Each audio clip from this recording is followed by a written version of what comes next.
Happy new moon in Sagittarius. She is the wisdom keeper inside of you. As we enter now, as we begin with the last 4 signs of the zodiac, we have entered into the realm of the crone, the wisdom keeper. We started out first with Aries, those babies of the zodiac. We have the mid-4, the mothers, and now we are at the wisdom keepers. And Sagittarius holds a sacred space in that pantheon of wise crones because she is the storyteller. She reminds us that everything is a story. Our life is a story. This culture is a story. This whole experience on Gaia is a story. And Sagittarius asks us, what story are you telling about yourself, about your life? The essence of Sagittarius is this expansive, adventurous quest, life as journey, life as opportunity to learn and experiment and play and receive all kinds of information. But then how do we synthesize that information in order to make meaning? That is the principle of storytelling. Jupiter, who rules Sagittarius, runs on a 12-year cycle. So anytime Sagittarius energy comes through, we are asked, what happened 12 years ago that you desired to, what did you desire to do to be 12 years ago that you weren't ready for? And now, how are you ready, or how have you become that thing? So as we look back at our life continuously in these 12-year cycles, we are called to this sacred truth that everything that happens in our life is just part of preparing us for our sacred wisdom embodiment. That is our gift, that is our offering to this world. Sagittarius is this like big picture thinker. It's like sees in it's interested in knowledge and wisdom and experience and travel and learning new things, and it's always looking from this bigger picture vantage point. And when we look at the bigger picture vantage point, we begin to see patterns. So it took looking at the moon cycle in order to understand, like, oh, this is a pattern that happens every month. And as we study the wheel of the year, as we feel the essence of the seasons, we come to see that that system also is a system of vast intelligence, that there is a system to, in this day, it just seems like the weather is nice or it's cloudy. But in fact, there's a deeper logic to this entire flow of the seasons. That is the essence of the teacher who really sees the bigger swaths of energy, swaths of time, and then can synthesize them in a way that is meaningful. For you as a sacred woman on the path, how meaningful has it been to learn about the cycles of the moon? How long did it take you in your life to find out that the cycle of the moon is actually your own hormonal cycle? How long on your path did it take you to find out that the cycle of the moon mirrors the cycle of the year, and that the cycle of the seasons also mirrors your own hormonal cycle? And how long did it take you to find out that that cycle is the cycle of power? That the cycle of the seasons is the cycle of balance and harmony and peace, and that cycle lives right inside of you. There's a perfect example of the way the stories we tell personally and in our culture change and shape our reality. Not just our personal experience of the moment to moment, but entire swaths of cultural knowledge and cultural knowing and ways of being. So, above all, as a collective of sisters, we are storytellers telling a new and ancient story. We are looking from high above at large swaths of time, and seeing that although right now it seems like we are just coming out of this immense moment of thousands of years of violence against women and oppression of Mother Earth. While that is very true, there's a much longer story here that is hundreds of thousands of years of goddess worship. So when we step back into the larger picture, the wisdom of Sagittarius, we see that in fact we are highly empowered to reclaim any story we desire, and that always the story of the collective starts with our own story. How are we talking to ourselves? What story are we telling ourselves about the tragedies in our life? When in fact, those tragedies are always the pathway to the next most expansive expression. Our deepest sorrows, our deepest addictions are always the pathway to our greatest power. I know you wouldn't be here today with me if you weren't an expert wisdom keeper in that way. When I look back 12 years ago, and I look forward to where I am now, it's like, that's definitely, where I wanted to be. But there's also places I'm not, that I desire to be there. And now there are places, there are things I desire and things inner shadows I'm working through, that in 12 years from now, I'm going to look back and be like, oh, mama, you were amazing. You were rocking that, even when it seemed like you were trudging through the shit. And when we look back at the deepest challenges and addictions of our life, I can say for me, like my deepest addictions were the fuel of my support of other women. Like this is how I became, this is how I discovered my gifts, was to go through the darkest of the dark underworld. So of course, the underworld essence of Scorpio that we just left, that alchemist, that witch essence, as we come up into the wisdom keeper, we're hitting up against winter solstice. That is the return of the light, the rebirth of hope, the expansive renewal promised in spring. This is the energy of you can't see it because the beautiful sun right now. This is the energy of the Fool in the tarot. The Fool is you can see what's happening here, maybe, is he's walking off a cliff, just so enraptured in the moment, right? And the energy of the Fool is like, I'm just here, I'm present, I'm willing to try things, I'm experiencing, I'm experimenting. Yes, maybe I'm gonna fall off the cliff, but then I'm gonna sit up and I'm gonna go, whoa, that was an experience. And what was that experience leading towards? The Fool's fully present in the moment. It is that Jupiter energy that is like radiant and abundant and expansive.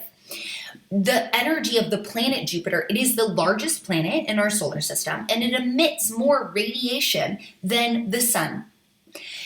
And astronomers, a very science-based, system, have found that a burst of radiation from Jupiter actually are statistically correlated with moments of human evolution on planet Earth. This is the generosity of this planet of abundance. This is the essence of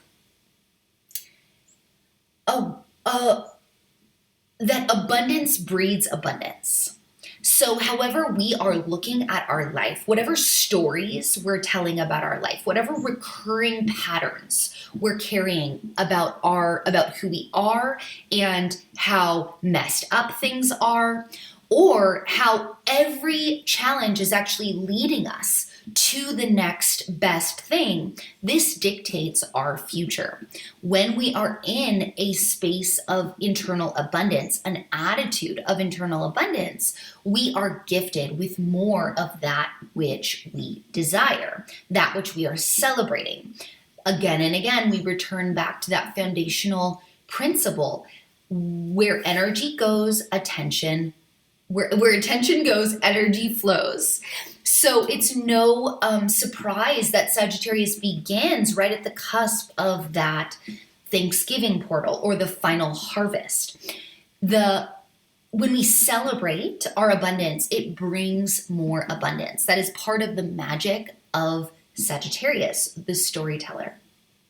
Stories are food for the people. Sagittarius doesn't just want knowledge. She wants wisdom. She craves to synthesize what she is learning and experiencing so that she can hold it as medicine for the people, so that she can offer it as food for the people. A very Sagittarian mantra is, I am more committed to the truth than I am to being right. So not only does the crone look back on her life and can she see the places where she was struggling that were actually her deepest pathway to deepest gifts, but also the places where her ego was so fully present that was separating her from other people. And this is where we call on our ego and we say, hey mama, what is more important than your illusion of the creation of safety? Universe, show me the way. Universe, show me the way. So these are really the two mantras.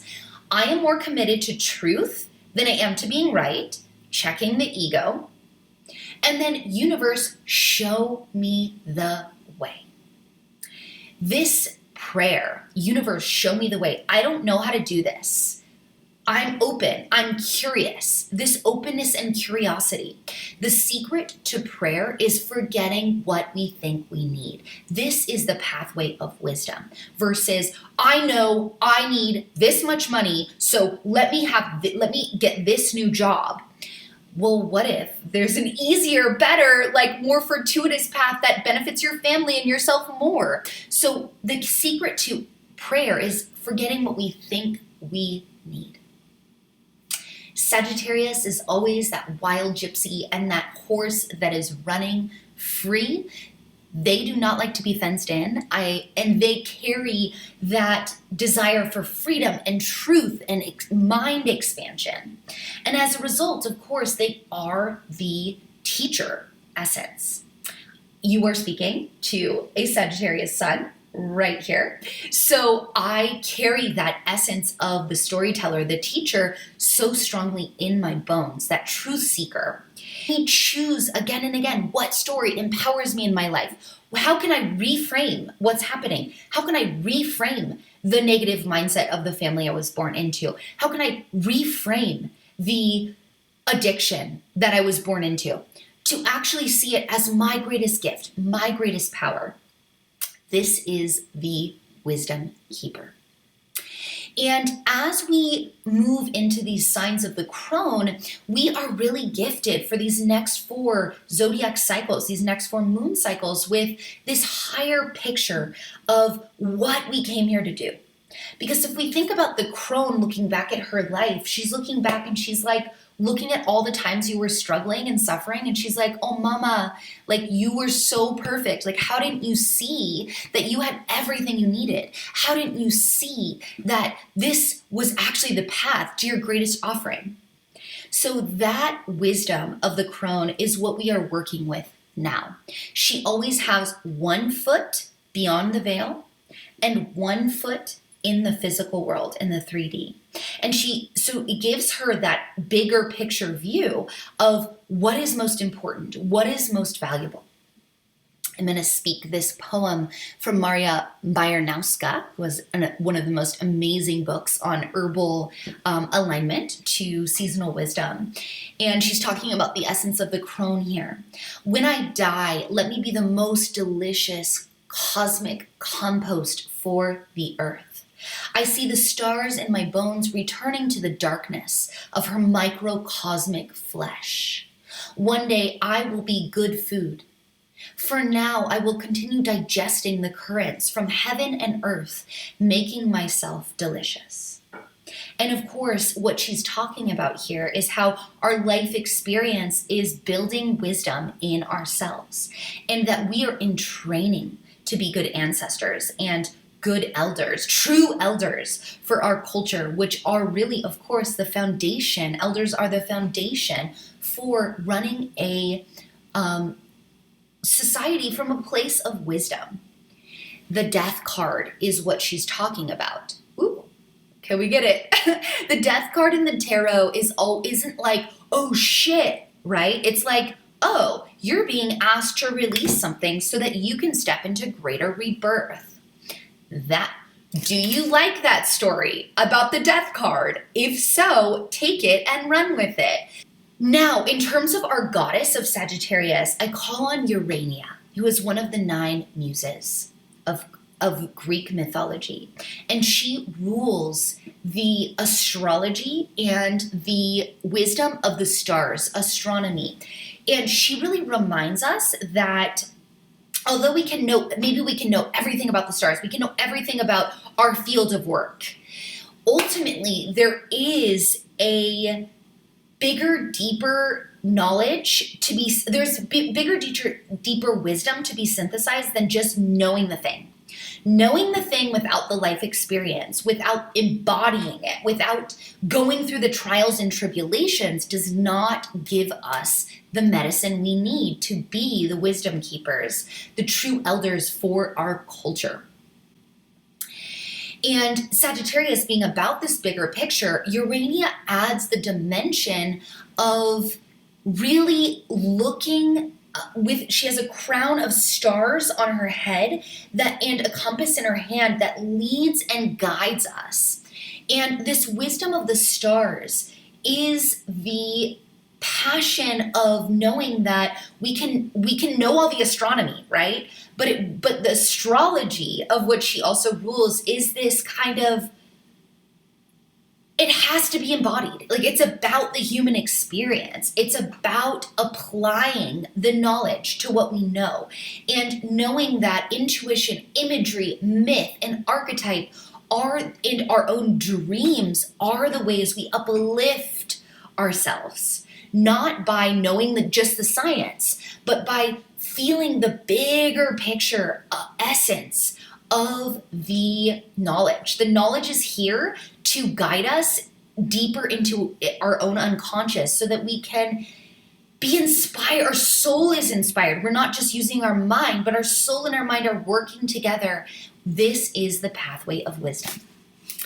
And in terms of powerful healing stories and quests, let's just look at the Holy Grail here.